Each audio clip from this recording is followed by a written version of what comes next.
ఈ మధ్యాహ్న సమయంలో కొద్ది సమయము మన ఎదుట ఉంటూ ఉన్నది. దానిలో మనము పేతురు పత్రిక నుంచి కొన్ని సంగతులు మీ దృష్టికి తీసుకొని రావాలని ఇష్టపడుతూ ఉంటూ ఉన్నాను. పేతురు వ్రాసినటువంటి మొదటి పత్రిక మొదటి అధ్యాయము 14వ వచనాన్ని చదువుకుందాం. 14వ వచనం: నేను పరిశుద్ధుడనై ఉన్నాను గనుక మీరును పరిశుద్ధులై ఉండుడని వ్రాయబడి ఉన్నది. కాగా మీరు విధేయులగు పిల్లలై మీ పూర్వపు అజ్ఞాన దశలో మీకుండిన ఆశలను అనుసరించి ప్రవర్తింపక, మిమ్మును పిలిచినవాడు పరిశుద్ధుడై ఉన్న ప్రకారము మీరును సమస్త ప్రవర్తన యందు పరిశుద్ధులై ఉండుడి. చదవబడిన ఈ మాటలను దేవుడు మన ఆత్మల క్షేమమై దీవించి ఆశీర్వదించులాగున తలలు వంచి చిన్న మాట ప్రార్థన చేసుకుందాం. సర్వకృపానిధి అగు మా ప్రియ పరలోకపు తండ్రి, ఉదయకాలము 3 సెషన్స్లో నీ దాసులను బలపరిచారు. మా అందరితో మీరు మాట్లాడారు.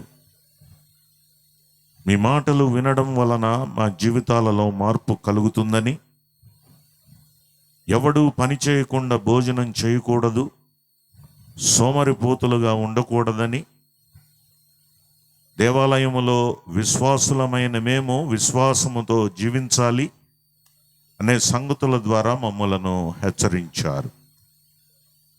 ఈ మధ్యాహ్న సమయంలో మరొకసారి మీరు మాతో మాట్లాడనై ఉండగా, మీ మాటలను జాగ్రత్తగా ఆలకించడానికి, మీ మాటలను లోతైనటువంటి సంగతులను గ్రహించడానికి మా మనోనేత్రములను తెరువమని మీ సన్నిధిలో మొరపెడుతూ ఉంటూ ఉన్నాం. విని విడిచిపెట్టే వారంగా కాక, మీ మాటలకు లోబడి జీవించే మనస్సును మాకందరికి దయచేయండి. ప్రతి విధమైన అపవాది క్రియలను యేసుక్రీస్తు నామంలో లయపరచమని మీ సన్నిధిలో మొరపెడుతూ ఉంటూ ఉన్నాం. బలహీనుడనైన నన్ను మీ బలిష్టమైనటువంటి హస్తాలకు అప్పగించుకుంటూ ఉండగా, మీ ఆత్మచేత బలపరిచి మా అందరితో మాట్లాడి మీ నామమునకే మహిమను కలిగించుకొనమని ఈ మనవులు మా ప్రభువును ప్రియరక్షకుడైన యేసుక్రీస్తు నామమున ప్రార్థించి వేడుకొంచు ఉంటూ ఉన్నాము తండ్రి. ఆమెన్.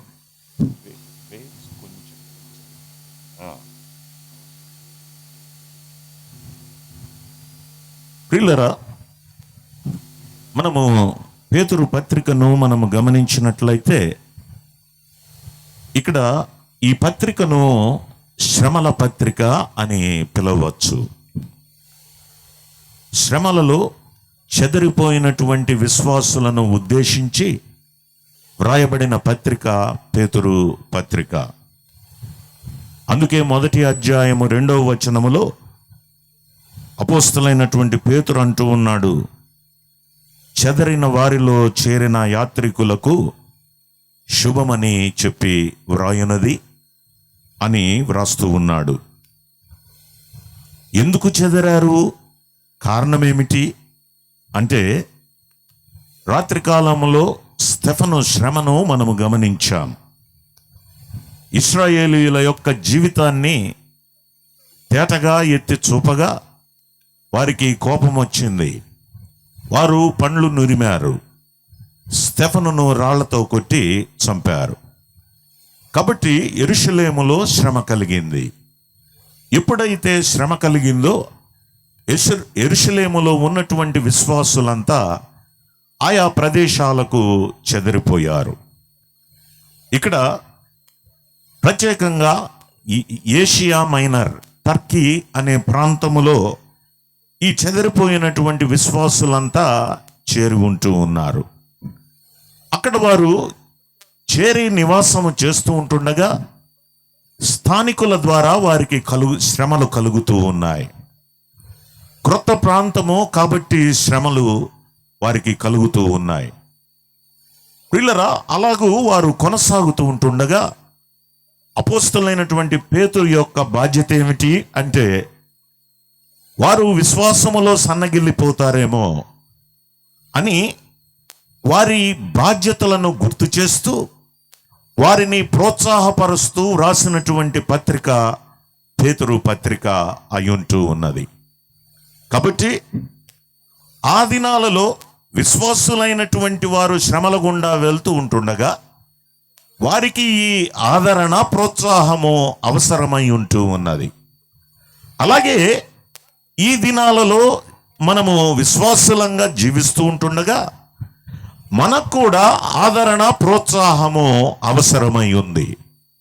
ఎందుకంటే మనకు కూడా శ్రమలు వస్తాయి.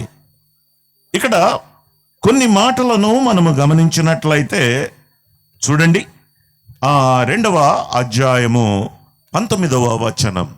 శ్రమలు ఎందుకు వస్తాయి, దానికి కారణం ఏమిటో అపోస్తలులైనటువంటి పేతురు ఇక్కడ వివరిస్తూ ఉంటూ ఉన్నాడు. ఎవడైనను అన్యాయముగా శ్రమ పొందుచు. ఏంటండి శ్రమలు రావడానికి కారణం ఏమిటి? శ్రమలు రావడానికి కారణం ఏమిటి? అన్యాయంగా వస్తాయి. ప్రభువైనటువంటి యేసుక్రీస్తు వారు పొందినటువంటి శ్రమలు, ప్రియులారా, ఆయన సిలువ వేయబడడానికి ఏమైనా కారణం ఉందా? ఏ కారణము లేదు. ఇదిగో నీతిమంతుడైన ప్రియ ప్రభు, ఆయన ఏ పాపము లేనటువంటి వాడైనప్పటికీ ఆయనను సిలువ వేశారు, ఆయనను శ్రమపరిచారు. కాబట్టి ఆయన అన్యాయముగా శ్రమ పొందాడు. క్రైస్తవులైనటువంటి వారు, విశ్వాసులైనటువంటి వారి జీవితాలలో కూడా శ్రమలు రావడానికి కారణమేమీ లేదు. అన్యాయంగా మన జీవితాలలో మనకు శ్రమలు అనేటటువంటివి వస్తాయి. 2వ కారణాన్ని మనము గమనించినట్లయితే రండి, 3వ అధ్యాయం 18వ వచనం. 18వ వచనం. దేవుని చిత్తమాలాగున్న ఎడల కీడు చేసి శ్రమపడుట కంటే మేలు చేసి శ్రమపడుటయే బహుమంచిది. మొదటిది అన్యాయంగా శ్రమపడడం, రెండవది మేలు చేసి శ్రమపడడం. కీడు చేసి శ్రమపడడం అనేటటువంటిది అది మామూలుగా జరిగేటటువంటిది. మనము విశ్వాసుల జీవితాలను, క్రైస్తవ జీవితాలను గురించి మాట్లాడుతూ ఉంటుండగా క్రైస్తవులకు, విశ్వాసులైనటువంటి వారికి శ్రమలు ఎందుకు వస్తాయి అంటే మేలు చేసి శ్రమలు అనుభవించడం. రాత్రి కాలములో గమనించాం, ప్రభువైనటువంటి యేసుక్రీస్తు వారు ఆయన ఆ భూమి మీద సంచరిస్తూ అస్వస్థులుగా ఉన్నటువంటి వారిని స్వస్థపరుస్తూ ఉన్నారు. దయ్యముల చేత పీడింపబడుతున్నటువంటి వారిని ఆయన స్వస్థపరుస్తూ ఉన్నాడు. ఆయన వారికి మేలు చేశాడు అనేది గమనించాం. మేలు చేసినటువంటి ఆయనను వారేం చేశారు? మ్రానున విరలాడదీసి చంపిరి. కాబట్టి మేలు చేసి శ్రమపడడం అనేటటువంటిది క్రైస్తవ జీవితాలకు తగినటువంటిది అనేది మనము గమనించగలం. తర్వాత 4వ అధ్యాయానికి రండి. 4వ అధ్యాయం 14వ వచనం. 14వ వచనం. క్రీస్తు నామము నిమిత్తం మీరు నిందపాలైన ఎడల. ఎందుకు వస్తాయి శ్రమలు, నిందలు? క్రీస్తు నామము నిమిత్తం. ప్రియులారా, క్రైస్తవులైనటువంటి వారు క్రీస్తును వెంబడించేటటువంటి వారుగా ఉండగా, క్రీస్తు నామము ధరించినటువంటి వారుగా ఉండగా, ఆ నామమును బట్టి వారికి ఏమొస్తాయి? ఆ శ్రమలు వచ్చేవిగా ఉంటూ ఉన్నాయి. 16వ వచనములో చూస్తే, ఎవడైనను క్రైస్తవుడైనందుకు బాధను అనుభవించిన ఎడల. కాబట్టి క్రైస్తవుడైనందుకు బాధను అనుభవించడం. ప్రియులరా, ప్రస్తుతం ఉద్యోగం చేసేటటువంటి స్థలాలలో మనము గమనించినట్లయితే క్రైస్తవుడు అంటే వారిని ఇష్టం వచ్చినట్టు మాట్లాడతారు. ఇంజనీరింగ్ ప్రొఫెషనల్ ఎడ్యుకేషన్ అంటే ఇంజనీరింగ్ చదువుతున్నటువంటి వారు, డాక్టర్ చదువుతున్నటువంటి వారికి వారు 60% వస్తే ఫస్ట్ క్లాస్ వస్తుందని అక్కడ ఉన్నటువంటి ప్రొఫెసర్స్ ఏం చేస్తూ ఉన్నారు అంటే 60% కంటే తక్కువ మార్కులు ఆ క్రైస్తవ పిల్లలకు వేస్తూ ఉన్నారు. కారణం ఏంటి అంటే వారు క్రైస్తవులైనందుకు ప్రియులరా, ఉద్యోగము చేస్తున్నటువంటి స్థలములో వారు బాధింపబడుతూ ఉన్నారు, నిందింపబడుతూ ఉన్నారు. ఇదిగో క్రైస్తవులైనందుకు చదువుకునేటటువంటి చోట కూడా వారు ఇబ్బందులను ఎదుర్కొంటూ ఉన్నారు. కాబట్టి అపోస్తలుడైనటువంటి పేతురు ఈ కారణాలన్నింటినీ చూపిస్తూ ఇదిగో క్రైస్తవ జీవితములో శ్రమలు అనేటటువంటివి ఎందుకు వస్తాయి అని వివరిస్తూ వారి యొక్క బాధ్యతలను గుర్తు చేస్తూ ఉన్నాడు. చూడండి, మరలా తిరిగి మొదటి అధ్యాయానికి రండి. మొదటి అధ్యాయం 6వ వచనం. ఇప్పుడు చెదరినటువంటి వారు, వీరు విశ్వాసులు, వీరు క్రైస్తవులు, వీరి జీవితాలలో ఏముంది అంటే శ్రమలు ఉన్నాయి. ఆ శ్రమలను ఉద్దేశించే ఇక్కడ పేతురు మాట్లాడుతూ ఉన్నాడు. 6వ వచనము చూడండి. ఇందువలన మీరు మిక్కిలి ఆనందించుచున్నారు గాని అవసరమును బట్టి నానా విధములైన శోధనల చేత ప్రస్తుతమున కొంచెము కాలము మీకు దుఃఖము కలుగుచున్నది. ప్రియులరా, గమనించండి, ఇక్కడ శ్రమలు ఈ వివరణను ఇస్తూ ఉన్నాడు. పైభాగములో 5వ వచనములో మనము గమనించినట్లయితే అక్కడ మీకు ఒక స్వాస్థ్యం ఉంది. ఆ స్వాస్థ్యము పరలోకమందు భద్రపరచబడి ఉంది. ఆ స్వాస్థ్యానికి పరిశుద్ధాత్ముడు ముద్రగా ఉన్నాడు. ఆ స్వాస్థ్యానికి ఆయనే గ్యారంటీగా ఉన్నాడు అని ఆ స్వాస్థ్యాన్ని గురించి అపోస్తలుడైనటువంటి పేతురు వివరిస్తూ, ఇందుచేత ఆ స్వాస్థ్యాన్ని బట్టి అని మాట్లాడుతూ 6వ వచనములో అంటూ ఉన్నాడు, ఇందువలన మీరు మికిలి ఆనందించుచున్నారు. ప్రియులరా, గమనించండి, మీరు అంటే ఎవరు?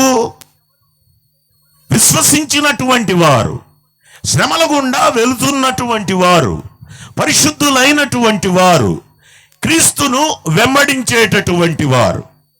కాబట్టి శ్రమలు ఎవరికి కలుగుతూ ఉన్నాయి అంటే మీరు అనే మాట ఎవరిని ఉద్దేశించి పలకబడుతున్నటువంటి మాట? కొద్దిమందేనా లేకపోతే అందరూనా? కాబట్టి శ్రమలు అనేటటువంటివి కొద్దిమందికే వస్తాయి అనేది లేదు.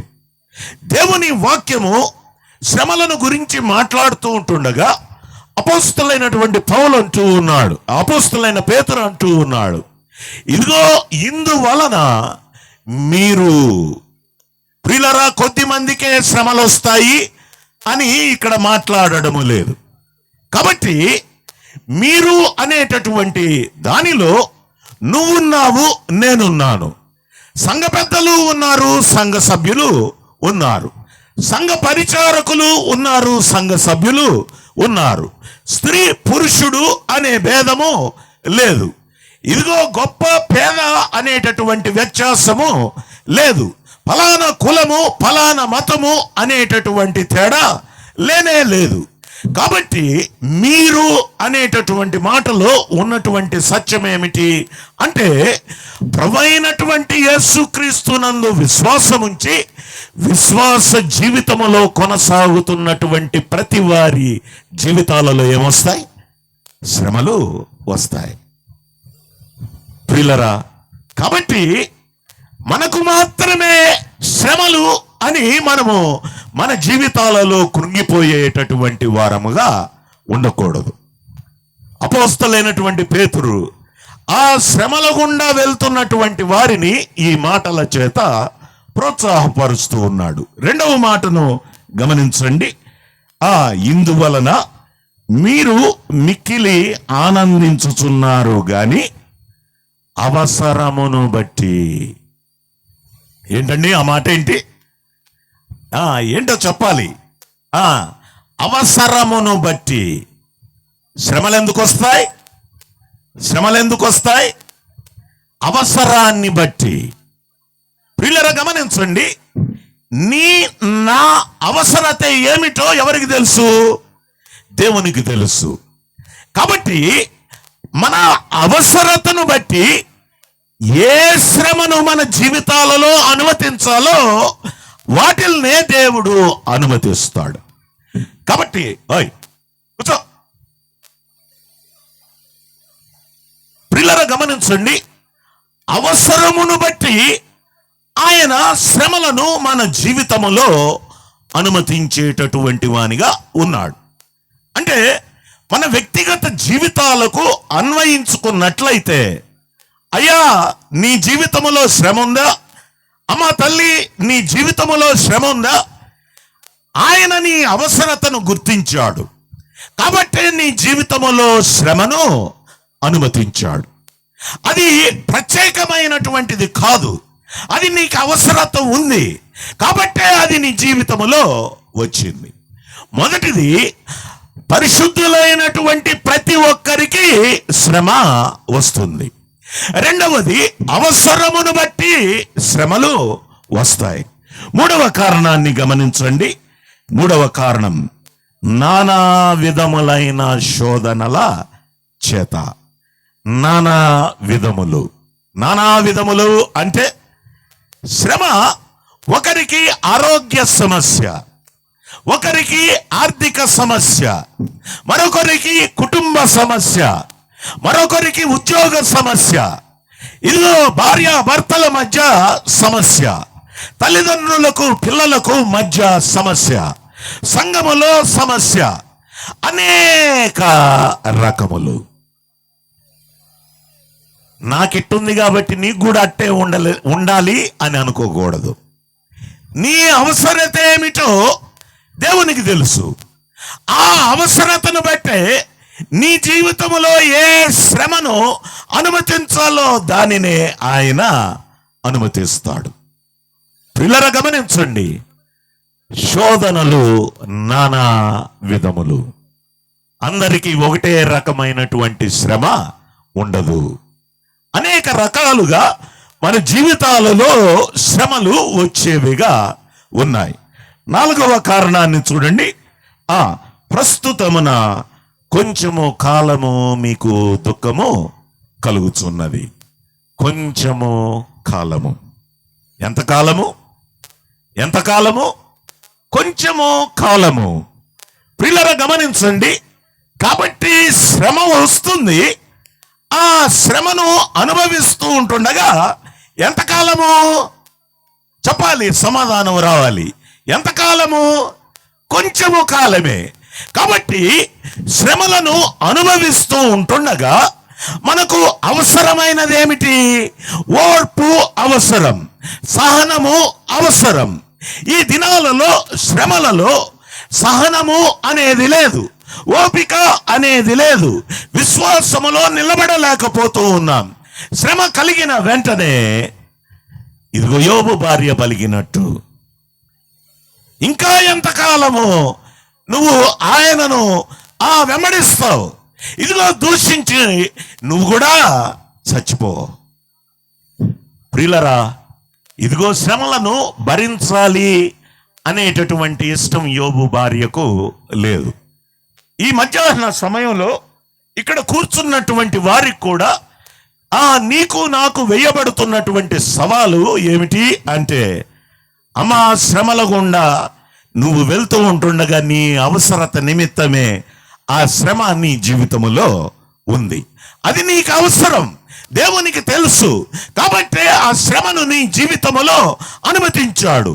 ఆయన అనుమతించి ఆ శ్రమల గుండా నువ్వు వెళ్తూ ఉంటుండగా ఎంతకాలం? కొంచెము కాలమే. కాబట్టి ఓపిక పట్టు అని అపోస్తలుడైనటువంటి పేతురు చెదరినటువంటి వారిని ప్రోత్సాహపరుస్తూ ఉంటూ ఉన్నాడు. ఈ మధ్యాహ్న సమయంలో ప్రియులరా, ఈ మాటలు నీకు నాకు కూడా తగినటువంటివిగా ఉన్నాయి.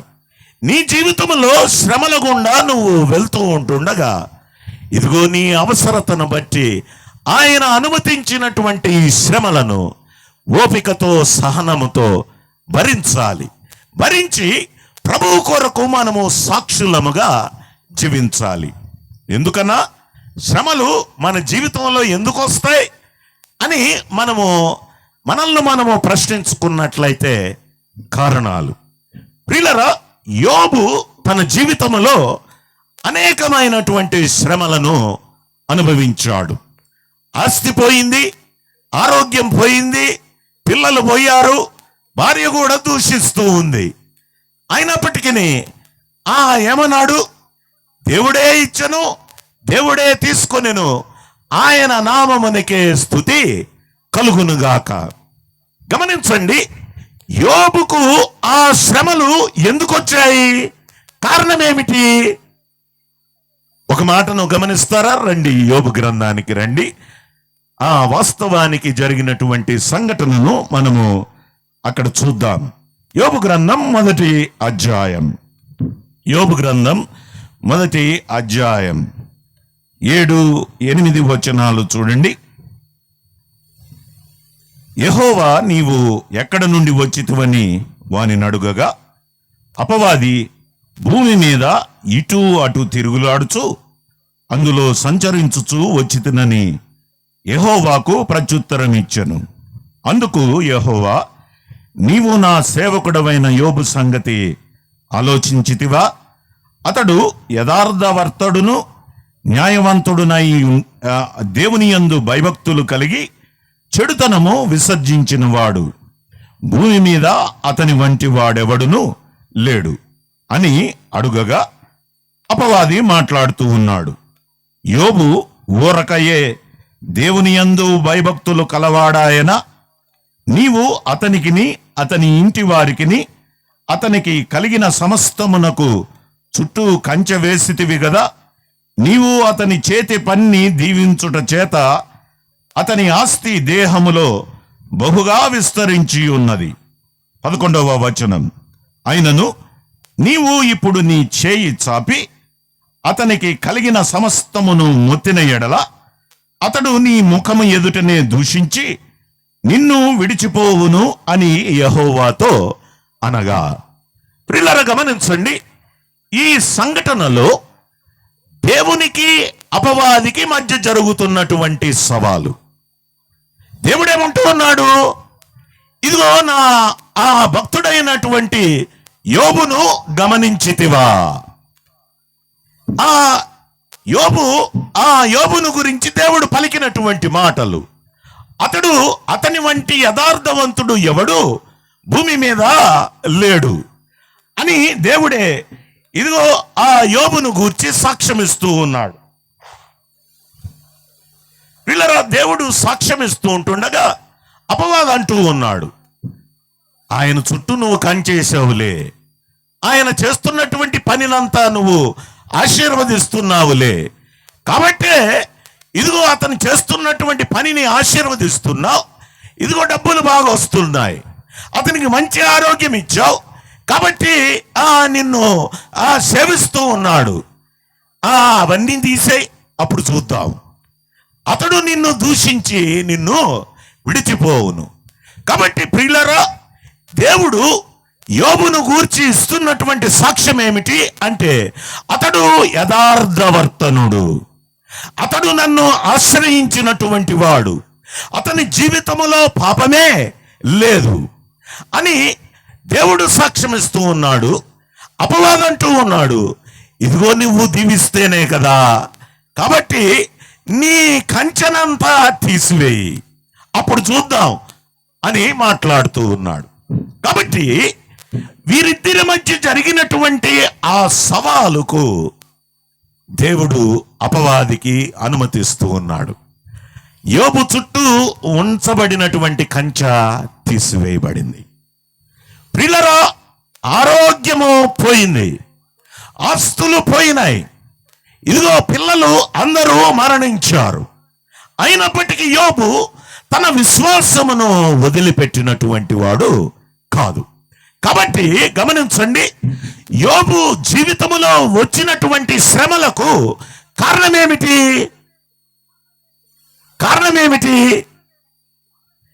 దేవునికి అపవాదికి ఉన్న సవాలును బట్టా, లేకపోతే యోబు యొక్క విశ్వాస జీవితానికి పరీక్ష? యోబు యొక్క విశ్వాసానికి పరీక్ష.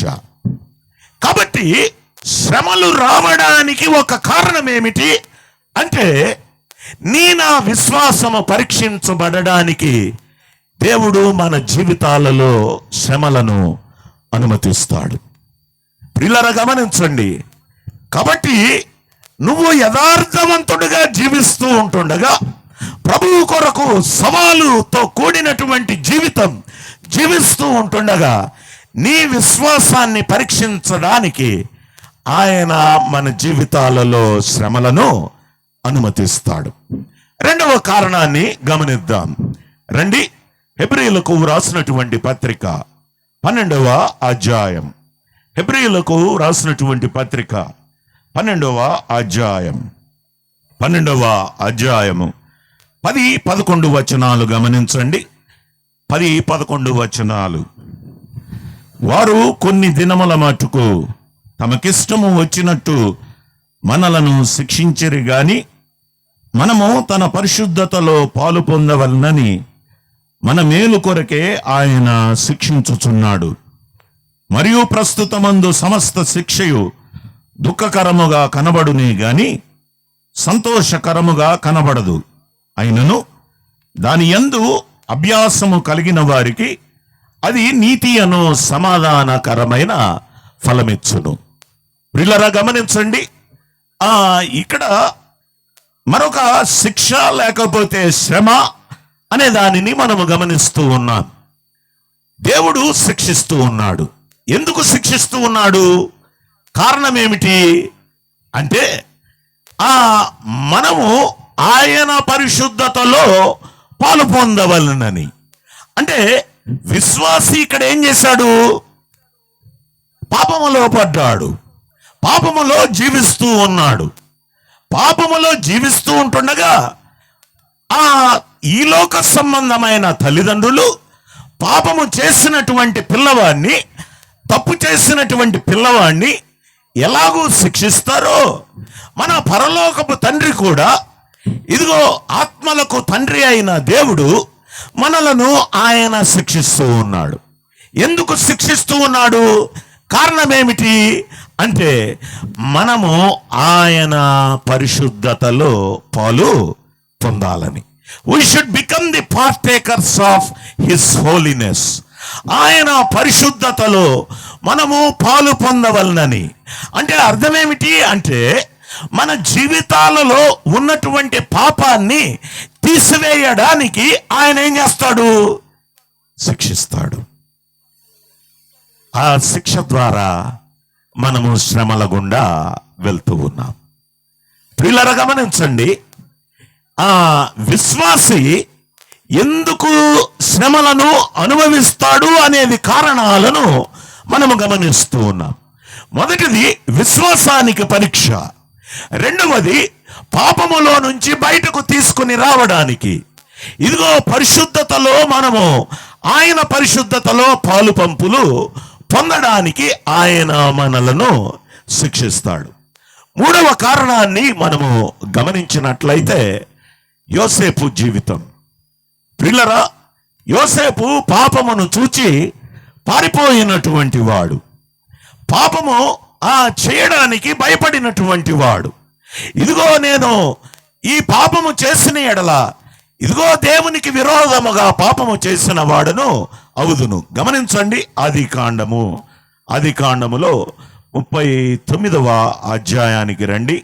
ఆదికాండము 39వ అధ్యాయం.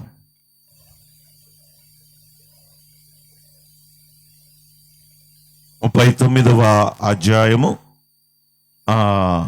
9వ వచనం, 9-10 వచనాలు. నీవు అతని భార్యవైనందున నిన్ను తప్ప మరి దేనిని నాకప్పగింపకయుండలేదు. కాబట్టి నేనెట్లు ఇంత ఘోరమైన దుష్కార్యము చేసి దేవునికి విరోధముగా పాపము కట్టుకొందునని తన యజమానుని భార్యతో అనెను. దినదినము ఆమె యోసేపుతో మాట్లాడుచుండెను గాని అతడు ఆమెతో శయనించుటకైనను ఆమెతో నుండుటకైనను ఆమె మాట విన్నవాడు కాడు. కాబట్టి ప్రియులారా గమనించండి, ఇక్కడ యోసేపు యొక్క జీవితాన్ని మనము చూస్తూ ఉన్నాం. దేవునికి భయపడినటువంటి వాడు, దేవుని మీద ఆధారపడినటువంటి వాడు, పాపమును బట్టి పారిపోతున్నటువంటి వాడు. ప్రియులారా, ఒక స్త్రీ ఇదిగో దినదినము వచ్చి అతనిని శోధిస్తూ ఉన్నది. దినదినము ఆ యోసేపును శోధిస్తూ ఉన్నది. అతనితో శయనించమని ఇదిగో బ్రతిమలాడుతూ ఉంటూ ఉన్నది. కానీ ఆమె యొక్క శోధనలో పడిపోయినటువంటి వాడు కాదు. ఎందుకని? దేవుని భయము యోసేపు జీవితంలో ఉంది. యోసేపు పలికినటువంటి మాట, ఇంత ఘోరమైన దుష్కార్యము చేసి దేవునికి విరోధముగా ఏ విధంగా ఈ పాపాన్ని కట్టుకుందును అని ఆమెతో పలుకుతూ ఉన్నాడు. ప్రియులారా గమనించండి, ఇప్పుడు పాపము చెయ్యలేదు, చివరికి ఆమె తన వస్త్రాన్ని పట్టుకున్నప్పుడు ఆ వస్త్రాన్ని విడిచిపెట్టి పారిపోయినటువంటి యోసేపు. ప్రియులారా గమనించాలి, ఒక సత్యాన్ని యవనస్తులైనటువంటి వారు ప్రత్యేకంగా అర్థం చేసుకోవాలి. పాపము నుండి పారిపోతున్నటువంటి యోసేపు, అమ్మా ఇదిగో వస్త్రాన్ని పోగొట్టుకుంటే మరలా కొనుక్కోవచ్చు. నీ క్యారెక్టర్ పోతే దాన్ని ఏమైనా డబ్బులు పెట్టి కొనవచ్చా? జాగ్రత్తగా గమనించండి. కాబట్టి విశ్వాసులైనటువంటి వారు తమ క్యారెక్టర్ను కాపాడుకొనవలసిన బాధ్యత వారి మీద ఉంటూ ఉన్నది. యోసేపు చేస్తున్నటువంటి పని, ఇదిగో నా వస్త్రం పోయినా పర్వాలేదు, నా క్యారెక్టర్ను కాపాడుకుంటాను అని ఆమె దగ్గర నుంచి పారిపోయినటువంటి వాడు. ప్రియులరా, ఆమెకు వస్త్రమే రుజువుగా మిగిలింది. ఇదిగో ఆ వస్త్రాన్ని చూపి, ఇదిగో యోసేపు నన్ను నా మీద బలవంతము చేయపోగా అతని వస్త్రము నేను పట్టుకున్నాను, అతడు పారిపోయి వెళ్ళిపోయాడు అని యోసేపు మీదే నేరారోపణ చేసినటువంటి స్త్రీ. ఆధారం ఉందా? ఆధారం ఉంది.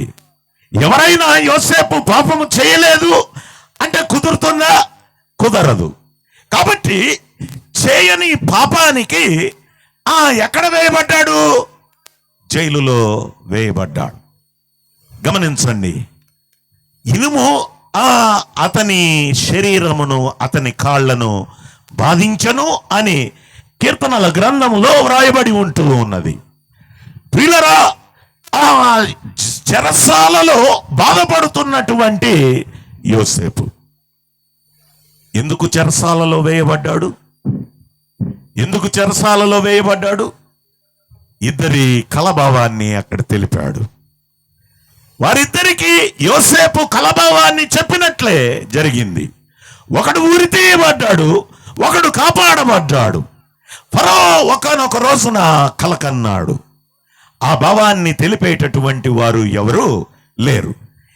దానిని గురించి విచారణ చేస్తూ ఉంటుండగా ఆ పానదాయకుల అధిపతి ఏమని సెలవిచ్చాడు? అయ్యా, నాకొకడు తెలుసు. యోసేపు ఎక్కడున్నాడు? చెరసాలలో ఉన్నాడు. కాబట్టి గమనించండి, ఆ చెరసాలలో నుంచి పిలువబడిన యోసేపు, ఆ దేశానికి అధికారిగా చేయబడిన యోసేపు. కానీ అధికారిగా కాబడడానికి యోసేపు దేని గుండా పోవాల్సి వచ్చింది? శ్రమల గుండా వెళ్ళవలసి వచ్చింది. కాబట్టి గమనించండి, శ్రమలు అనేటటువంటివి మన జీవితాలలో కలగడానికి 3 కారణాలను మనము గమనిస్తూ ఉన్నాం. మొదటిది మన విశ్వాసానికి పరీక్ష.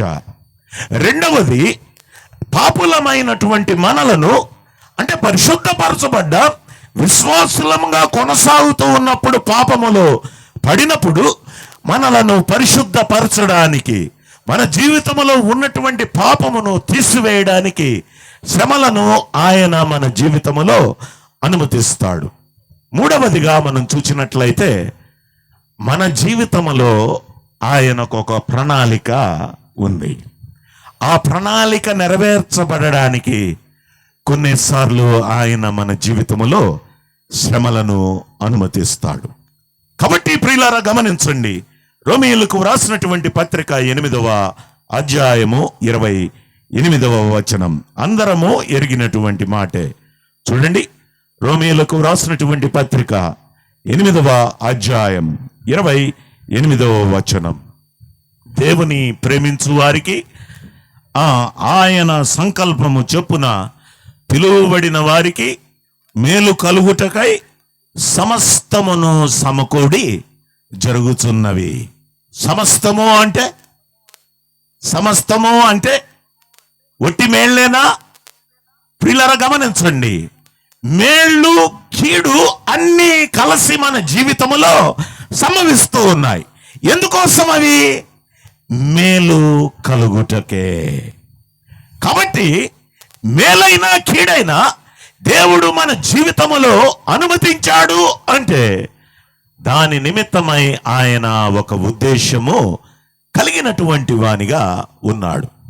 ఈ సాయంత్రం సమయంలో ప్రియులారా, ఇదిగో పేతురు ఈ విశ్వాసులను ఉద్దేశించి ఆయన పలుకుతున్నటువంటి మాటలను మనము గమనిస్తూ ఉంటూ ఉన్నాం. రండి, పేతురు రాసినటువంటి మొదటి పత్రిక, మొదటి అధ్యాయం 6వ వచనం. ఇందువలన మీరు మిక్కిలి ఆనందించుచున్నారు గాని అవసరమును బట్టి నానా విధములైన శోధనల చేత ప్రస్తుతమున కొంచెము కాలము మీకు దుఃఖము కలుగుతూ ఉన్నది. అమ్మా, యోబు జీవితంలో శ్రమలు ఎంతకాలం? కొంచెము కాలమే. యోసేపు జీవితంలో శ్రమలు ఎంతకాలం? కొంచెము కాలమే. మన జీవితంలో కూడా శ్రమలు వస్తాయి, అవి కొంచెము కాలమే. కాబట్టి వచ్చినటువంటి శ్రమలను బట్టి ఇదిగో ఎందుకు వచ్చాయి? అది విశ్వాసానికి పరీక్ష, లేక ఆయన సంకల్పాన్ని బట్టి వచ్చిందా, లేక నా జీవితంలో ఉన్నటువంటి పాపాన్ని బట్టా? ఇదిగో పాపమైతే ప్రభువు దగ్గర క్షమాపణ అడుగు, ఆ పాపాన్ని విడిచిపెట్టు, ఆయన పరిశుద్ధతలో నువ్వు ఎదుగు. అప్పుడు ఇదిగో ఆయన సంకల్పము నెరవేర్చబడుతూ ఉంది. ఆ శ్రమను నీ జీవితంలో తీసివేస్తాడు. కాబట్టి శ్రమలను అనుమతించడానికి ఒక ఉద్దేశము ఉన్నట్లుగా మనము గమనించగలం. కాబట్టి ఈ చెదరిపోయినటువంటి విశ్వాసులను ప్రోత్సాహపరచడానికి అపోస్తలులైనటువంటి ఈ పేతురు ఈ మాటలను మాట్లాడుతూ వారికి 4 బాధ్యతలను గుర్తు చేస్తూ ఉన్నాడు. రండి, ఆ 4 బాధ్యతలు జ్ఞాపకం చేసి నేను ముగిస్తాను. మొదటిది మనము చదువుకున్నటువంటి వచనం, 14వ వచనం.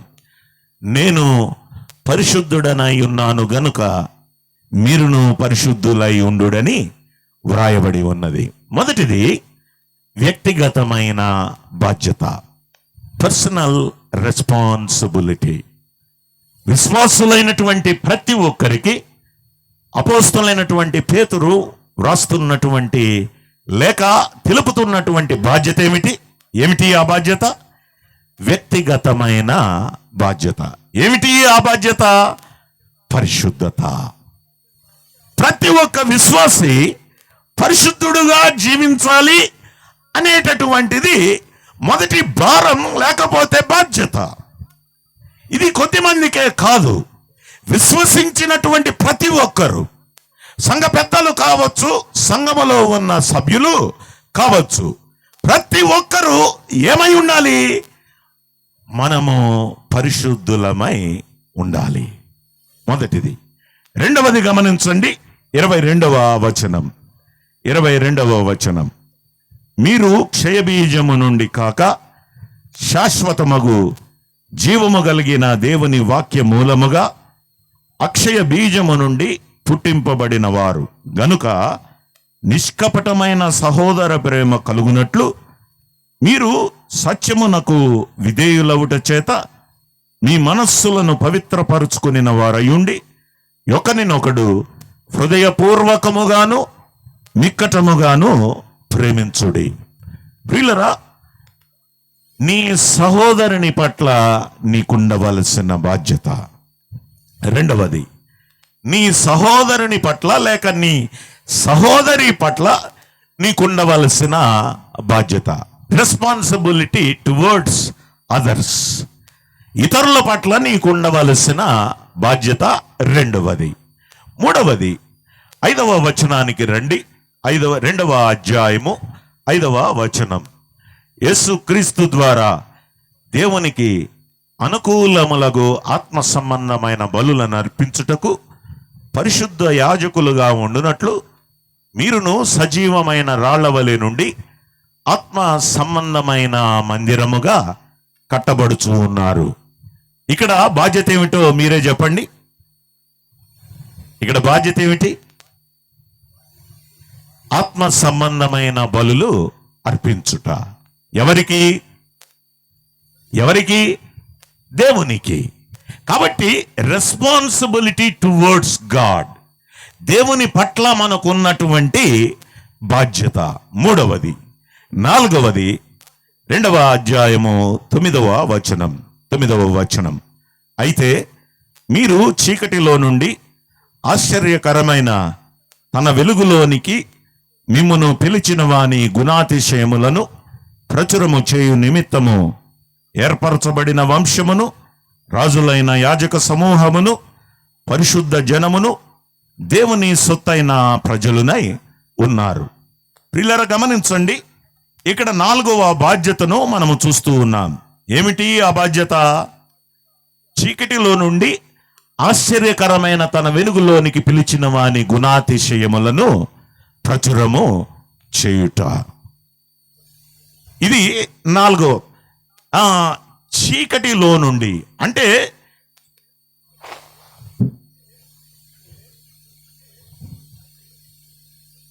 ఎవరైతే పాపములో ఉన్నారో, ఎవరైతే పాపములో జీవిస్తూ ఉన్నారో వారికి మన వెలుగును చూపించాలి. ఇదిగో ప్రభువైనటువంటి యేసుక్రీస్తు వారు వెలుగై ఉన్నారు. వెలుగైన ఆయన మనలను వెలిగించాడు. వెలిగించబడినటువంటి మనము చీకటిలో ఉన్నటువంటి వారిని వెలుగు వైపుకు ఆకర్షించాలి. ఎలాగూ అంటే మన జీవితం ద్వారా. కాబట్టి ఇక్కడ ఉన్నటువంటి బాధ్యత ఏమిటి అంటే లోకము పట్ల నీకుండవలసిన బాధ్యత, responsibility towards the world or towards the sinners. పాపుల పట్ల నీకుండవలసిన బాధ్యత. 4 బాధ్యతలు. ప్రియులరా, ప్రభు చిత్తమైతే మరలా నెక్స్ట్ సెషన్లో దీన్ని గురించినటువంటి వివరణ మనము గమనిద్దాం. కాబట్టి 4 బాధ్యతలు.